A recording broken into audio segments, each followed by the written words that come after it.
Hello, hello. আমি এখানে একজনকে খুঁজছি। টমি, তোমার কি খিদে লাগছে? তোমাকে কি আমি চিনি? আহারে, আর একটা মাত্র কাজ, তারপরে তোমাকে যাইতে দিব। আমার ছেলেরা কিউবান ছেলেদের সাথে যুদ্ধ নামছে, কোনো বন্দুক ছাড়াই।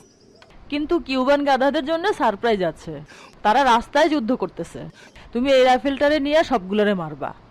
কেউ তোমারে দেখবে না, কেউ যেন আওয়াজও না পায়। টমি, তুমি যদি এই কাজটা করে দাও তাহলে তোমাকে আর ভবিষ্যতে ডাকতে হবে না। ওকে মোটি আন্টি।